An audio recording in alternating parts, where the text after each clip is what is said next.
Hello, everyone.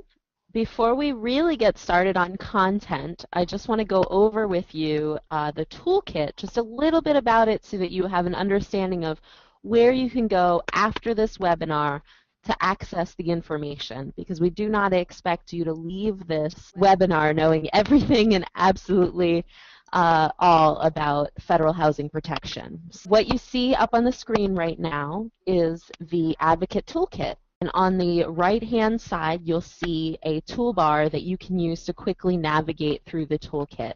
Just want to highlight a couple of things for you. The first being the should I use this toolkit? If you have any questions about whether or not information that'll be important for victims is available, you can go to this and answer these questions, and it'll point you to the right section of the toolkit. Just a few other things. There is a referral page for advocates that you can contact for different regions and nationally, and we'll talk a bit about who the appropriate referral might be for federal housing protections later. There is also Part 1 covers discriminatory nuisance ordinances, and that's what we covered in the last webinar, Part 1, which will be posted on the internet shortly for you to access if you are unable to tune in that day. Next, I want to point you to Part 2. This is the information we're going to be covering today.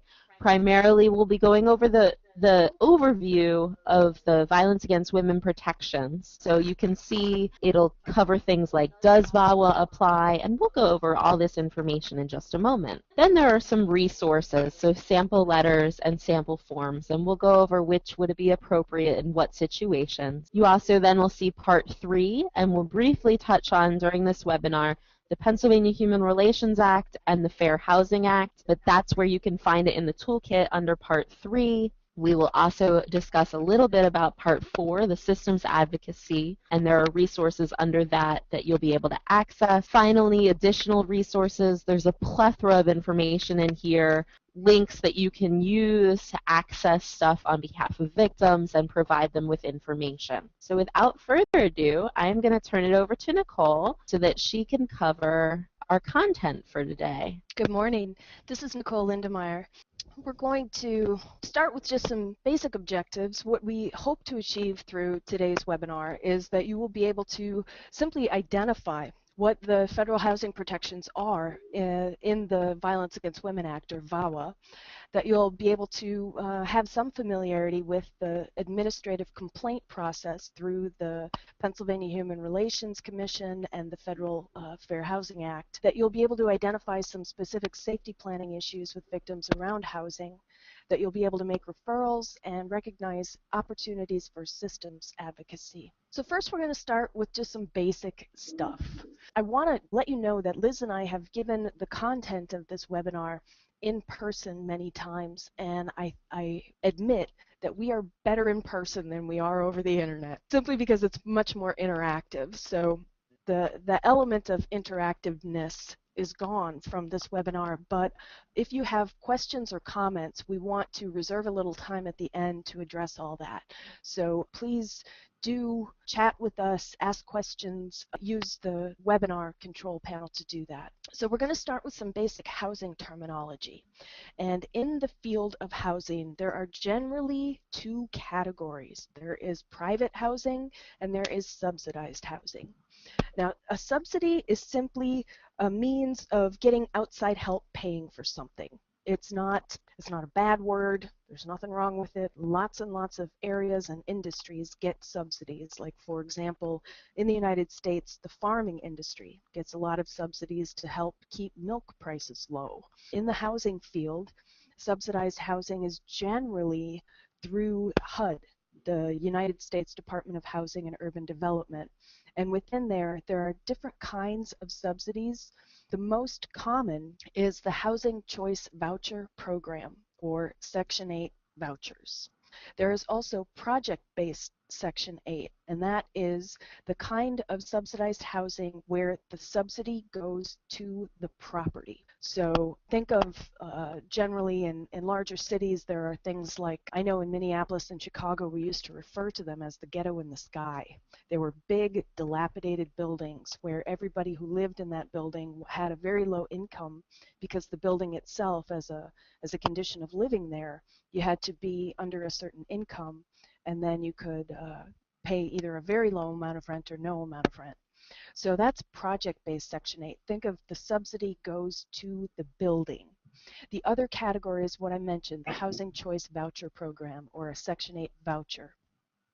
Generally, in lay terms, when people say, I have Section 8, that's what they're talking about. It's actually a voucher.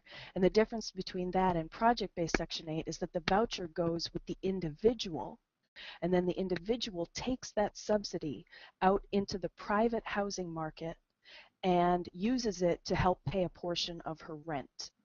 Typically, the way that subsidies through the Housing Choice Voucher Program work is that they pay, the tenant will pay 30% of her income toward rent, and the subsidy will cover the rest.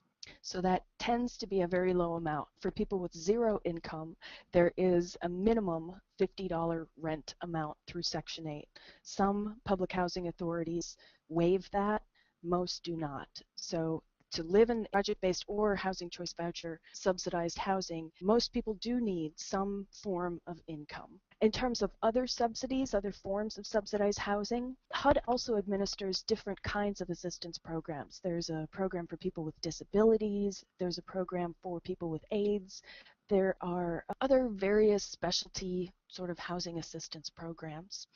There's also another agency, not HUD, that administers subsidized housing, and that is the U.S. Department of Agriculture. They have a rural housing program that sometimes provides rental subsidies and sometimes provides homeowner assistance, so like a down payment assistance or something. Sometimes people are familiar with the Displaced Homemaker program. That's actually run through the Department of Agriculture, not through HUD. And then there is this other category. There are tax credit properties, or what's known as Section 42 properties. And what that is Section 42 of the Internal Revenue Code, and that provides a tax break to developers of housing who set aside a certain number of units specifically to rent to low-income people. So if I want to go out and buy a building or buy some land and build a building and I have 100 units, I can get a tax credit on my property taxes if I rent, say, 25% of those apartments to people with very low incomes. That's a tax credit property or a Section 42 property. Now, if we were in person right now, I would be asking you, have you ever heard of these things? And some of you would be nodding and others would not. But if you're working with people who generally have low incomes, you're going to be dealing with various kinds of subsidized housing. So it's helpful to just know the basic difference between project-based and housing choice vouchers, and then also know that there are other kinds if they don't fall into one of those two categories. So if you have questions, feel free to enter them in the chat or the questions field. I'm going to move on to the next slide, and we're going to jump right into to the VAWA housing provisions. So we'll start with just some basic stuff about VAWA, and the most basic is, who does it apply to? First of all, it applies to victims of domestic violence. That is a very liberal definition. In terms of Pennsylvania law, it definitely includes anyone who is defined within the Protection from Abuse Act. It also includes victims of dating violence, victims of stalking, and very, very exciting for those of us who work in policy, as of last week, when the Violence Against Women Reauthorization Act was enacted and signed by the President, VAWA now includes victims of sexual assault within these housing protections. All categories are in there, and if you want more information on that, you can see your toolkit at pages 35 and 36. So next, which housing providers are covered? This is fun too, because all of the ones that I just talked about are covered. And that includes the public housing program, where the subsidy is with the property. It includes the housing choice voucher program, where the voucher stays with the tenant. It includes project-based Section 8, which is private buildings that are owned and subsidized. It includes the VAWA housing provisions apply to the public housing agency itself, and it applies to private landlords who accept Section 8 as a form of payment. The next slide, look at that. This is very fun for me. The part that has the strike through in the text is what we used to do. And as of last week, we edited this, revised it to reflect that VAWA now includes all these programs as well. It includes the tax credit program. It includes the rural housing program through the Department of Agriculture. So most federal subsidized housing is covered by the Violence Against Women Act now. And if I could just jump in here, the toolkit will be updated in the next few weeks, perhaps a month or so, to get the new VAWA protections in there. But if you have any questions or technical assistance in the meantime about what the new VAWA may cover, you can certainly contact anyone here at PCADV, Nicole or myself, or someone else in the legal department to ask whether or not your person is covered if it's unclear in the toolkit. So what is it that people who are covered by VAWA, what are they protected against? Slide 7, the one in front of you now. This is pretty much the laundry list. These are the provisions, the protections that VAWA applies, and we're going to talk, that VAWA covers. We're going to talk about each one of these. I know it's a lot of information, but we're going to get through it all, I'm confident. No discrimination in admissions. This means that public housing authorities, the ones who either administer the Section 8 voucher, the Housing Choice Voucher Program, or who administer public housing, they cannot deny an application for assistance because the applicant is a victim of domestic violence, sexual assault, dating violence, or stalking. So no longer can there be any policy or practice of a PHA saying we don't rent to those people, to victims of domestic violence. We don't want that kind of trouble in our building. We don't want property damage, yada, yada, yada. All of the excuses they used to give, those are now illegal. They violate federal law. That does not mean that there's any automatic eligibility for victims. They still have to otherwise qualify, but their application can't be denied based on domestic violence, sexual assault, dating violence, or stalking. The same goes for terminating assistance once they have it. If a victim has a housing choice voucher or lives in public housing, she can't have that subsidy terminated or cut off because of an incident of domestic violence. So if she's, assaulted in her apartment, the housing authority can't say, sorry, you're a victim of domestic violence, you're out of here. Also, no eviction. Housing authorities and private owners or landlords who accept housing choice vouchers or Section 8 vouchers, they also can't evict based on criminal activity directly relating to domestic violence.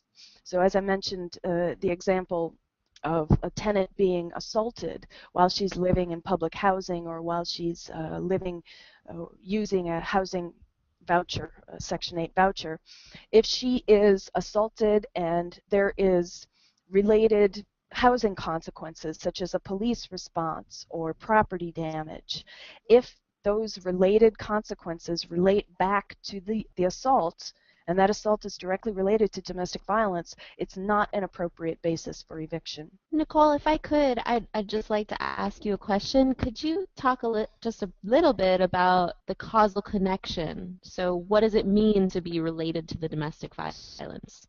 Does it have We're going to go be... through that in the slides. We'll keep going through and actually talk about some various examples. There is one exception to the rule against eviction, and that is the actual and imminent threat exception.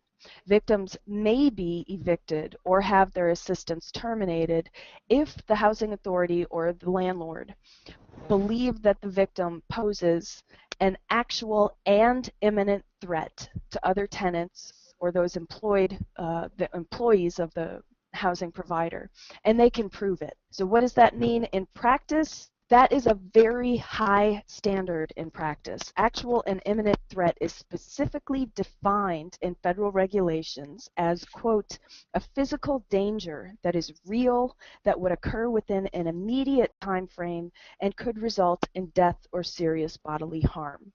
In determining whether an individual would pose an actual and imminent threat, the factors to be considered include the duration of the risk, the nature and severity of the potential harm, the likelihood that the harm will occur, and the length of time before the harm would occur. So what does that mean in practice? It means that if the abuser is coming around the property, harassing people, screaming up into the windows, maybe throwing rocks at the window or something, that's not good enough. That's not threat of harm to other people. It may be an irritant, and the police should be called and he should be arrested, but that's not good enough to evict the tenant. What would be good enough? Say, for example, if an abuser said, I have a bomb in my truck and I'm going to run into the building and the bomb's going to explode and it's going to happen next Tuesday at noon. That may be good enough if you can prove that he's actually going to do it. So I say that just as an example of how high the standard is. Yes, Tracy? We have a question. What about situations of dual arrest if the police are called to the home or apartment for a DV incident? That's a great question, and we're going to get to it in a few slides. We've anticipated lots and lots of your questions, so it's good that our content is actually on point with what you're thinking about. Let me keep moving through the slides so we make sure that we get to everything. Prohibited eviction, just to recap, the kinds of eviction that are illegal under VAWA are those stemming from an assault by a family member, assault by a significant other who doesn't live in the household, damage to the apartment during an incident of domestic violence or sexual assault, dating violence or stalking, or noise from one of those. So those are all, if those things happen, they cannot be the basis for an eviction. If they are, they violate federal law. What's a permissible eviction? This doesn't, the VAWA protections don't mean that if you're a victim of domestic violence, you have carte blanche to do whatever you want. You still have to abide by your lease, and you still can't break the law yourself. So criminal activity that's not related to domestic violence, sexual assault, dating violence, or stalking, that criminal activity can be the basis of an eviction. So for example, if a victim of domestic violence was also herself manufacturing meth in the bathroom, that would be drug activity that is absolutely illegal, and that could be the basis for an eviction. If, however, it were the abuser who were manufacturing meth in the bathroom, and the victim simply lived there and had to tolerate that behavior because if she called the police, her own safety is in jeopardy, there may be a causal connection between the illegal activity and the abuse such that the victim would not be evicted. I think that's what Liz was talking about earlier in her question about a causal connection. And I'm gonna elaborate on that a little bit more. But in terms of permissible eviction, failure to pay rent, very, very, very rarely is the failure to pay rent directly related to domestic violence in the eyes of housing authorities. So that's a tough one. An unauthorized person in the household, you know that under the rules and regulations of housing authorities, you have to report everyone who lives in the household. And then the other permissible eviction is if they can meet the standard of the actual and imminent threat, which is, of course, a very, very high standard. So going back to this idea of a causal connection, I want to talk a little bit about the discretion that housing authorities have to make decisions. Housing authorities are like small kingdoms. They rule all the people who live within their jurisdiction, and they get to make their own rules and their own regulations. For the most part, that's true. There are some federal standards and some federal laws that govern what housing authorities do. VAWA is one of those laws. But for the most part, each individual housing authority has a lot of power to set their own rules and also to make exceptions to their rules. So sometimes there may be a situation where a victim did pay rent late or couldn't pay rent in full.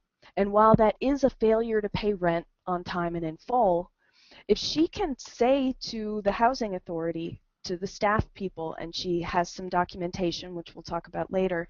You know, he broke in, he stole all my money, he took over my bank account and locked me out, he got me fired from my job. If there is a direct relationship between the abuse and the reason for failure to pay rent on time and in full, perhaps the housing authority will grant the victim an exception. And housing authorities absolutely have the right and the power to do that. So it's an advocacy opportunity, really. You can advocate with the housing authority based on your relationship with the housing authority, which we hope you all have.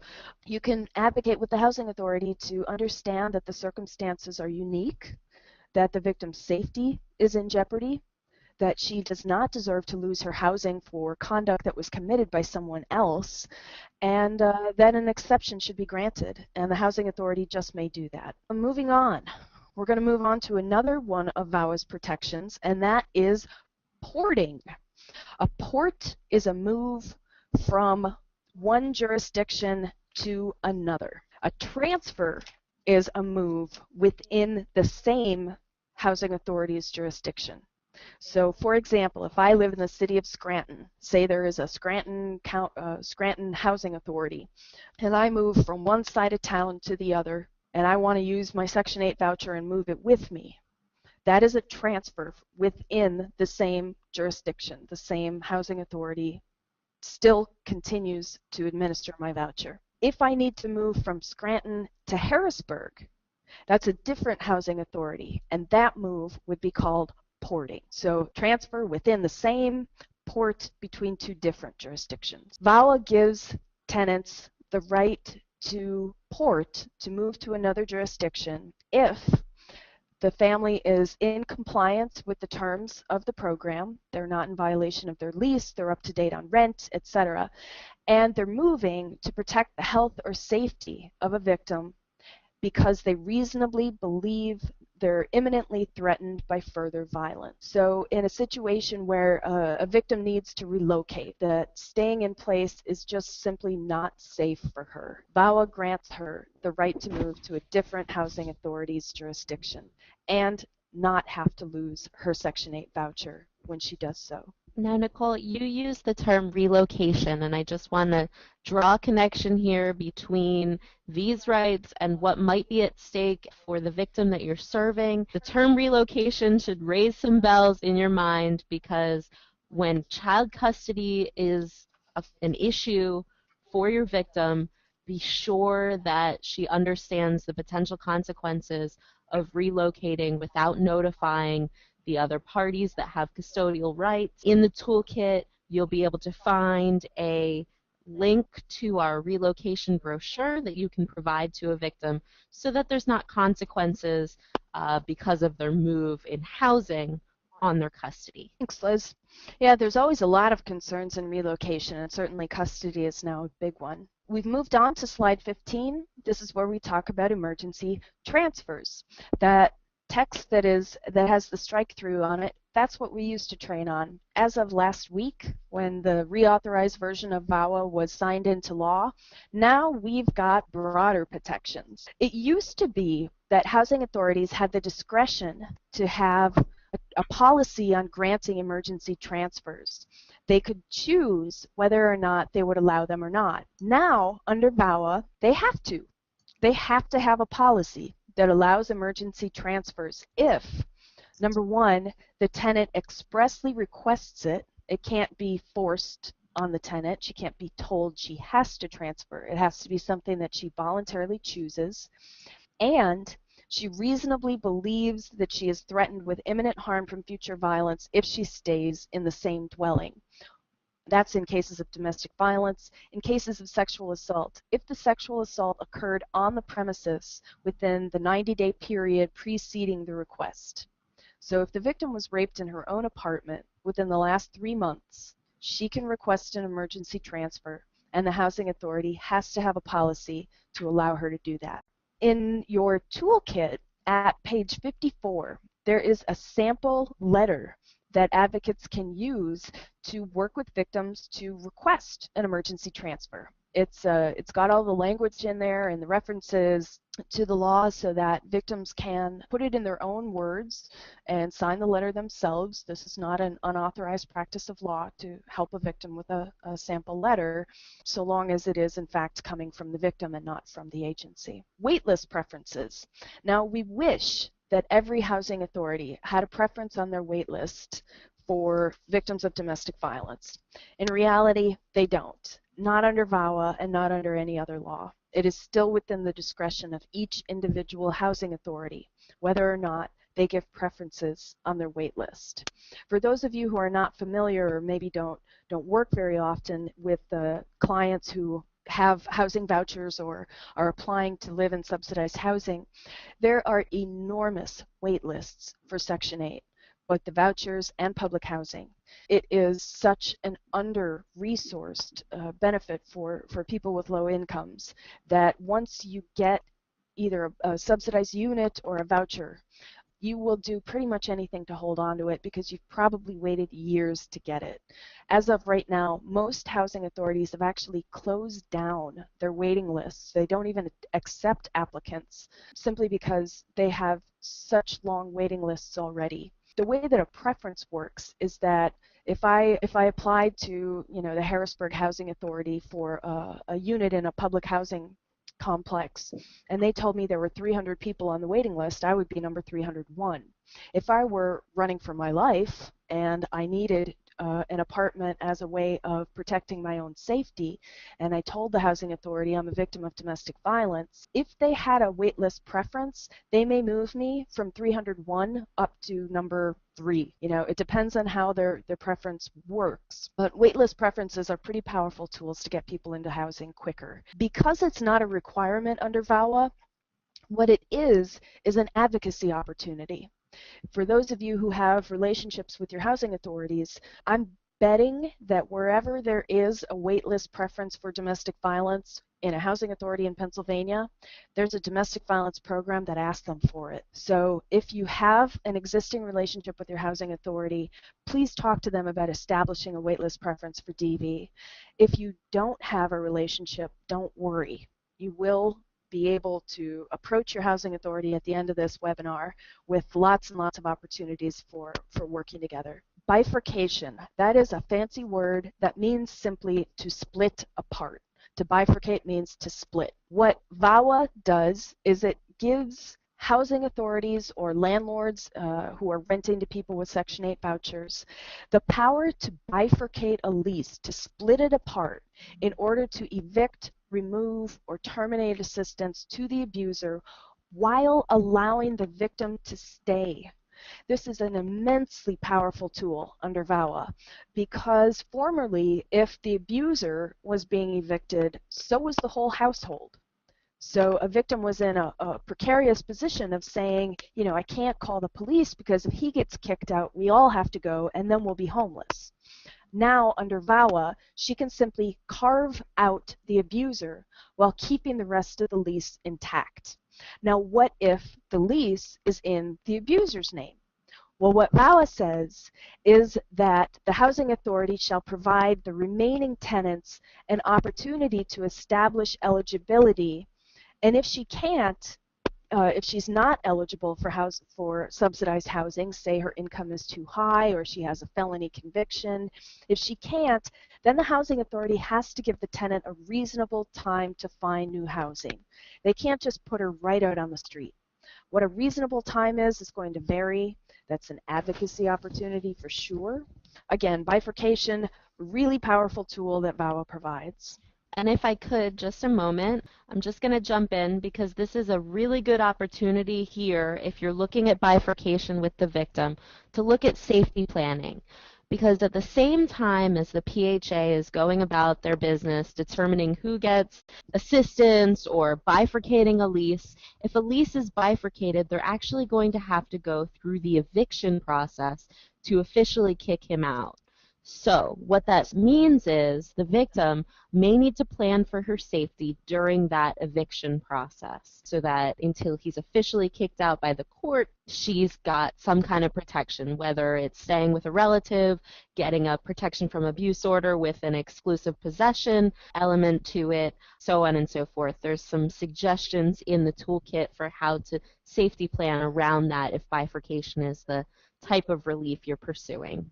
Thanks, Les. Moving on. This is an interesting provision within VAWA. It's about recognition of court orders. Public housing agencies and landlords who accept Section 8 must honor court orders. I don't know how many of you advocates listening have ever had the situation where a housing authority would say, well, he's on the lease. He's got the same right to be there that she does. And you say, but wait a minute, she's got a protection order. And it says that the apartment is hers and he's excluded from being there. And the housing authority says, then call the cops. It's not our business. Well, VAWA says it is your business. You have to, housing authority or landlord, you have to honor court orders that address the rights of access or control to an apartment and to the property in that apartment. Now, to address a question that came up earlier, on to the next slide, competing claims of abuse. What if they both have protection orders? We know how often victims and perpetrators get mutual protection orders, even though they're not technically mutually at fault. I'm sorry, I misspoke. The victim's not technically at fault. She's not at fault at all. It's more an abuse of the system when mutual orders are granted. When they are, and housing authorities are put in the position of having to decide who is in the right, VAWA specifically addresses that situation by saying that in cases where 2 or more household members claim that they are the victim of domestic violence, dating violence, sexual assault, or stalking, the housing authority or landlord can resolve the dispute by requiring third-party certification.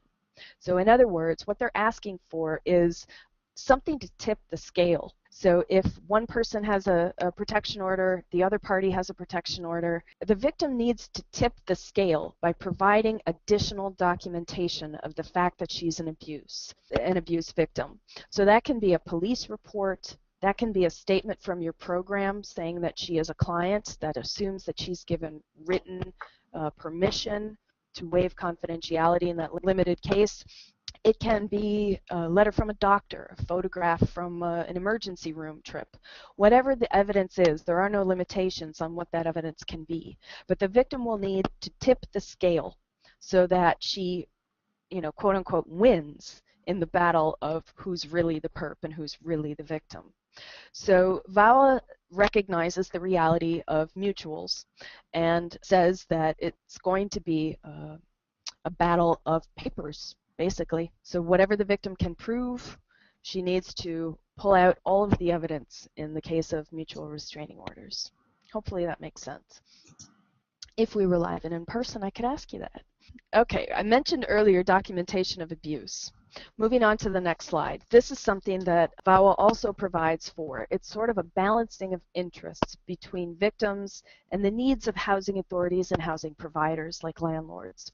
And it's documentation of status as a victim. Of course, from the perspective of housing authorities and landlords, they want to make sure that these protections are not accessed by people who are that are not victims, that these provisions are not abused. And so they need some element of proof.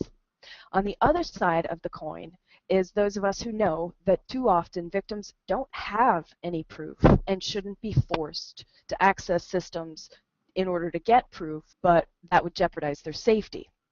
So the balance here is that housing authorities may, they don't have to, but they may ask the victim for documentation, and it can come in several forms. That's the next slide. First of all, the request must be in writing. It can't be oral. They have to put it in writing. From the date of that writing, the victim has 14 days to comply. The housing authority can give her more than 14 days if that's what it takes for her to come up with documentation. What is that documentation? It can be a victim statement. So simply something signed by the victim saying, I have been the victim of domestic violence by the perpetrator's name, et cetera, there is an option for that documentation to be an affidavit from a professional. I'll talk more about that in a sec. It can be a police or court record, or it can be the self-certification form from HUD. Let me jump to the affidavit from a professional for a sec. When we think about this, what are the sort of pros and cons of you as an advocate or your program as an agency providing written documentation? Well, you don't want to put your name, your individual name, in it, because when you think 10 steps down the road, where this could end up. This piece of paper, although it is intended to be kept confidential, it can end up as part of an eviction process, and that is a public court record. And you don't want your name out there as an advocate for your program, because then that subjects you to perhaps a subpoena by a criminal defense attorney. So you just think about where this written piece of paper, this documentation, could end up down the road and say, I don't want my name on that. So what do? If the only form of documentation could be an affidavit from you as a professional, have someone else in your program, preferably your executive director, sign the documentation form, the certification statement. And then if the executive director ever is subpoenaed, she can say, I'm sorry, I don't have any knowledge of this. I didn't work directly with the victim. Or more broadly, you can contact PCADV and we'll help you in the case of a subpoena. But again, the challenge here is to just think 10 steps down the road where that piece of paper is going to end up. It's the same challenge for the self-certification HUD form. HUD has actually issued a form that is called a certification form, your toolkit at page 49. If you look at your toolkit for a sec, you can see what that form looks like. I'm going to actually switch my computer screen for a minute and have Liz show you that form so we can talk about it a bit more in depth. Okay. So what you should be seeing, there are two HUD certification forms. One is number 50066. That's for public housing and Section 8 vouchers. Then, if you go down to the next page, and I'll just scroll down, and you'll see the second form is right behind it, Form 91066, and this is for project-based Section 8. So there are two different forms. They are available in a multitude of languages: Arabic, Cambodian, Chinese, Creole, French, Korean, Lao, Russian, Spanish, Vietnamese. The list goes on and on. In the toolkit, you also, under the overview, which if you see on your right-hand side, you can click on that and scroll down to where the certification forms are, and you can access them all electronically. What's especially important to note about this form is that there are certain things that have to be filled out, and then there are parts of it that are optional. And when you look at it, the part about the date, the name of the victim, name of the perpetrator, those parts are all required. That text box, though, that says description of incident, that does not need to be specific. And in fact, we urge you to not be specific or to tell the victim that it may not be wise to be very specific, because as I was talking about in terms of the affidavit, the same applies to this form. If you think 10 steps down the road, say the victim is filling out the certification form because she's looking to bifurcate the lease, and the housing authority has to do a formal eviction against the abuser to get him out of the unit. They're going to have to file in court for an eviction proceeding, and they're going to have to show evidence to justify why they're evicting the abuser. This is their evidence. So it becomes part of a court case, and it becomes very public. So the more private information that is in here, the more violative it may feel to a victim to know that this is now made public. So keep any description very general if you include any at all. All right, hopefully that made sense to most people. If ever there are questions, of course, pose a question or in the chat, or just give us a call or an email and we can help you. Confidentiality, I mentioned that. VAWA specifically includes provisions about confidentiality of documentation of abuse to a housing authority or a landlord where it's required, they have to keep it confidential unless they're required to disclose it by law. Required to disclose it by law may be a subpoena, it may be an eviction process, as I mentioned. What I want to really stress here is that you as advocates know there is words on a page, that is the law, and then there is the practice of actual human beings. And the practice of actual human beings sometimes doesn't really protect confidentiality. So think about your housing authority office. Do they have, say, a couple of file cabinets, and perhaps the VAWA certification forms are kept in the very bottom drawer of the second file cabinet? Well, is that really confidential? Is it really protecting some really sensitive information of a victim? And do public housing authorities have the experience in confidentiality to know what that means when someone tries to access that information? Those are just some concerns to keep in mind when you think about what's in these documents and who has access to them. While VAWA does provide for confidentiality, in practice, that confidentiality may not be as strict as we wish.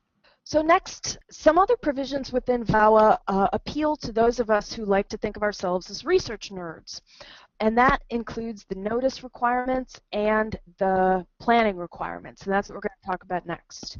The notice requirements in VAWA require that housing authorities, owners, and managers must give tenants notice of VAWA's housing protections and the tenant's right to confidentiality.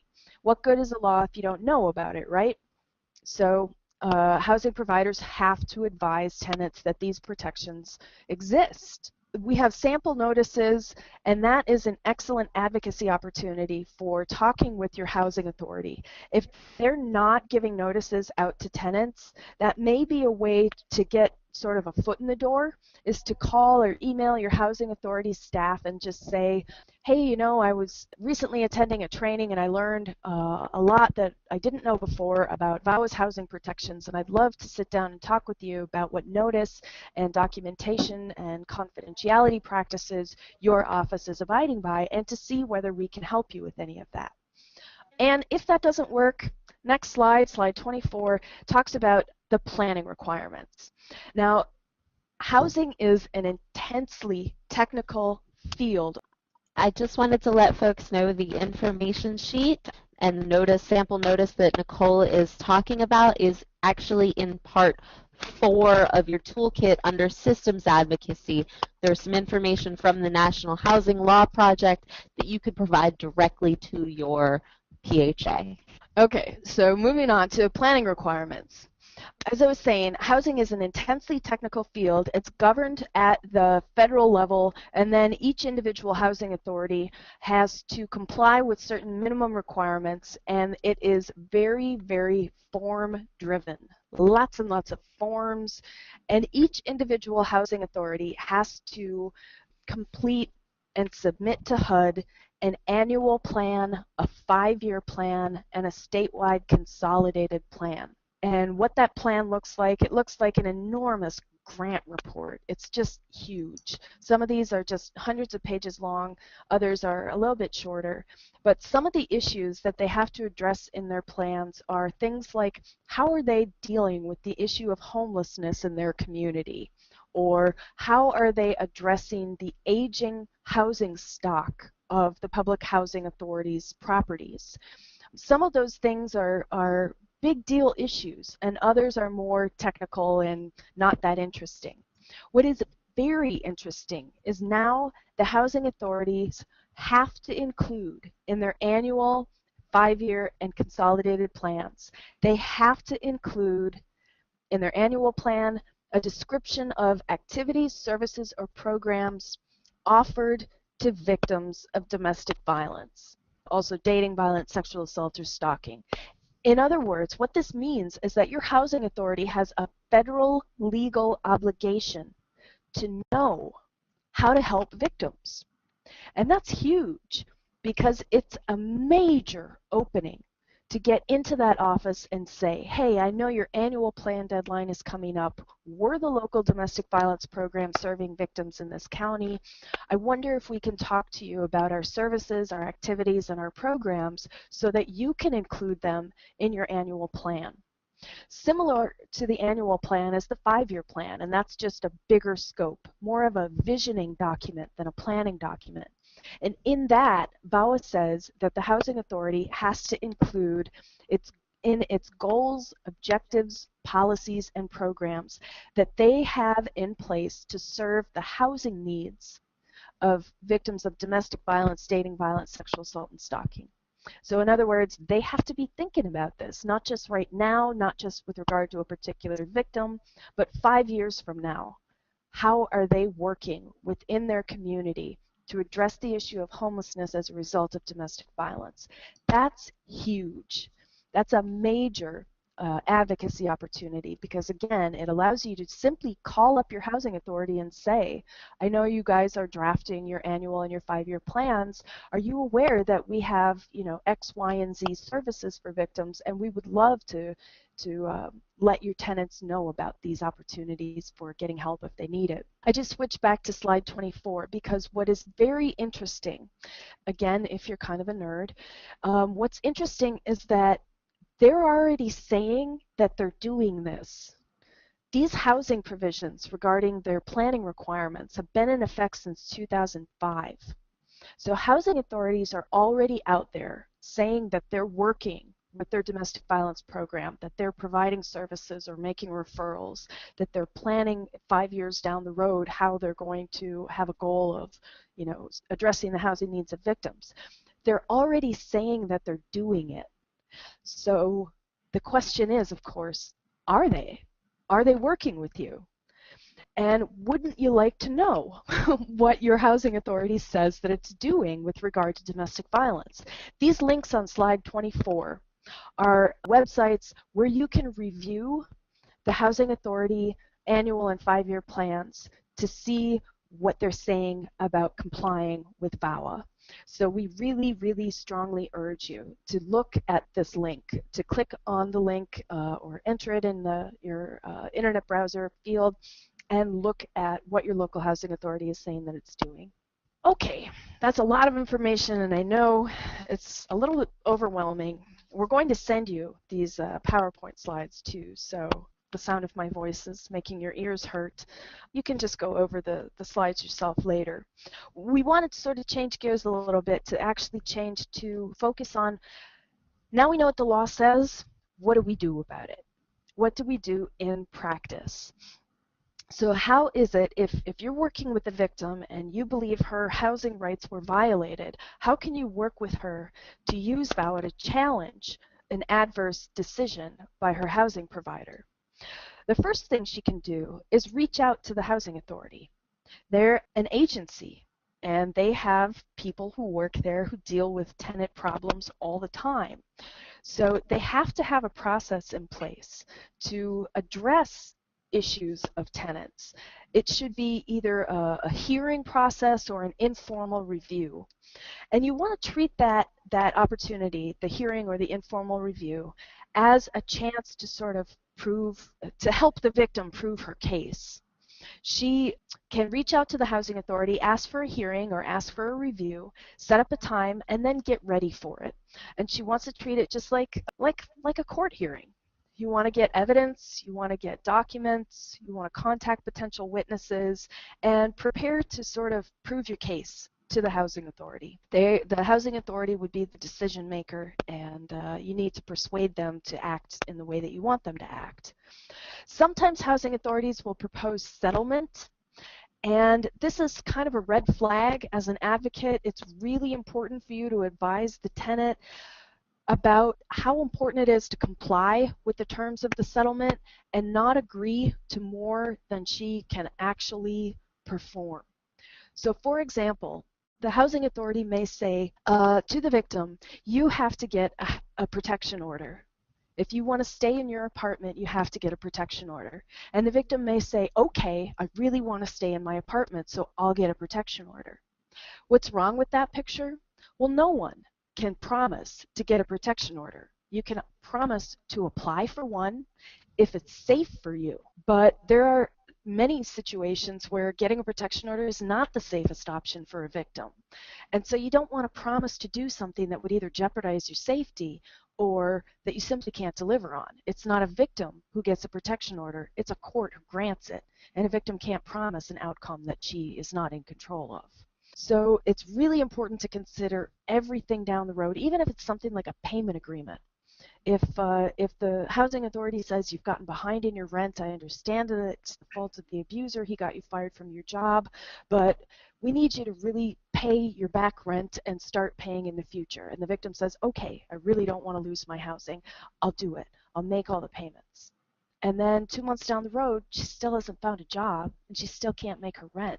That settlement agreement is going to be breached. She's going to be kicked out. She's going to be excluded from ever renting from that housing authority again. And it may, in fact, be a bar to her renting from any other housing authority. So it's really important to think about long-term consequences, or help the victim think about long-term consequences whenever she is presented with a potential settlement agreement. So again, returning to where the rubber hits the road here, having the victim plead her side of the situation to the housing authority. The housing authority is going to make a decision either for or against the victim and what the victim is asking for. That decision can be appealed. It's an administrative agency, and so the victim absolutely has the right to appeal.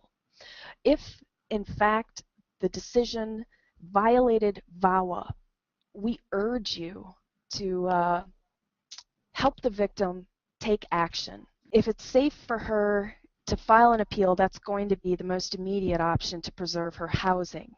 She can also file an administrative complaint, and that's what we're going to talk about next. Under the Federal Fair Housing Act, or Title VIII, sex discrimination is illegal. There are many kinds of discrimination that are also illegal, but the one at issue here is sex discrimination.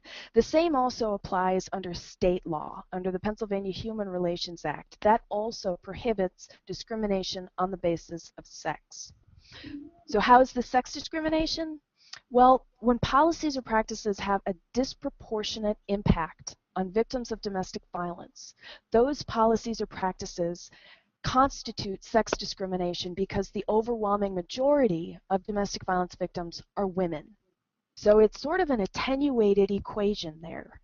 It says your policy or practice harms victims, victims are mostly women, therefore your policy or practice harms women, and it's sex discrimination in violation of the Fair Housing Act or the Human Relations Act. Hopefully that makes sense. It's sort of, again, it's a little attenuated. There's a couple steps to get to the outcome. The good thing about this is that both the Pennsylvania Human Relations Act and the Federal Fair Housing Act are laws that have administrative agencies responsible for fielding complaints of violations of those laws. And these are processes that are really, in my opinion, victim-friendly. They're free. When you file a complaint, what it does is it makes a public record that the landlord or the housing provider or the housing authority violated the law. And that's really important because agencies and decision makers and policymakers can't find solutions to problems unless they know about the problem. And so making a public record is important in and of itself. The complaint also triggers an investigation process that is also free. Typically, the way that process plays out is that the investigator will interview the victim of discrimination, the housing provider or the person who committed the discrimination, any witnesses. They'll look at documents. They maybe talk to neighbors of the victim to see if there's similar treatment of others, and they'll gather all this information and make a finding whether or not discrimination occurred. Along the way, they may also try to conciliate or settle the case. So they may ask the housing provider to change a policy or change a practice, and that may settle the case if the victim agrees to it. They may also offer money damages, and that's something to talk with the client about as well. Even if a tenant does not have an interest in pursuing money damages, or even if she doesn't get them, it's still really important to file a complaint in these cases because it holds housing providers accountable to the law, and it also improves policy and treatment of other tenants in the future. So filing a complaint is something that victims may choose to do further down the road. They don't have to do it immediately. It may not affect an outcome immediately, but again, there are benefits to it, especially for policymaking and for future victims. I would invite you to look at the toolkit at page 65 for the PHRA, the Pennsylvania Human Relations Act complaint form, and also at page 71 for the Fair Housing Act, the federal act, for that complaint form, and there are websites where both of those are available. This is a tool that is available for victims who perhaps can't afford an attorney or for whom a legal services attorney is not available. Again, the filing is free, the investigation is free, and frankly, we at PCADV have a couple of friends over there in the Human Relations Commission. One of our senior attorneys here in the legal department is now, I believe it's chief counsel over at the Human Relations Commission.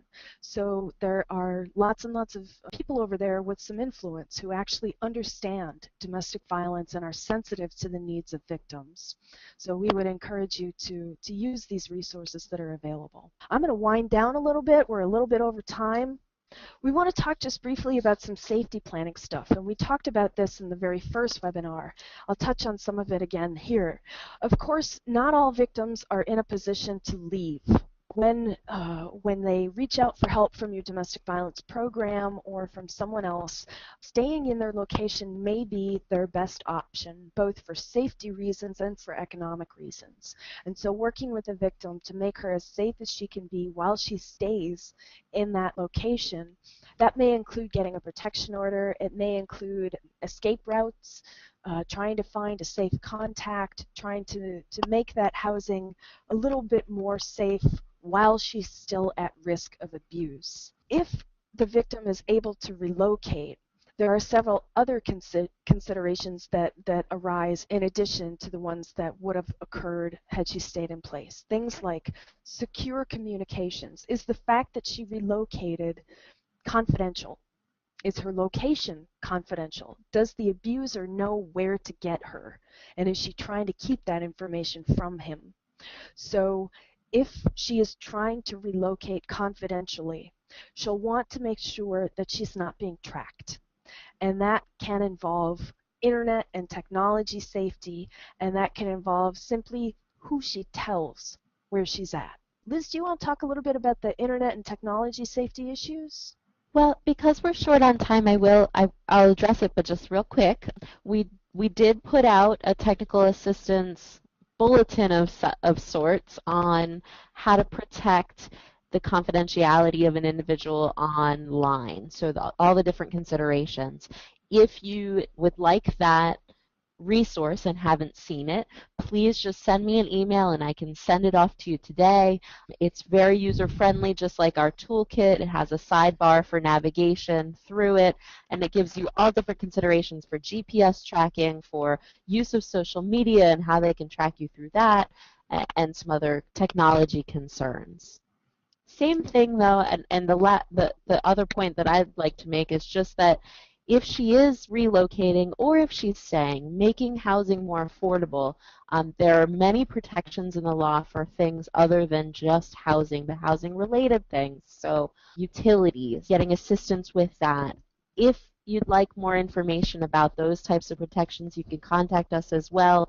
All of this goes into creating a good safety plan for her to achieve safety. Thanks.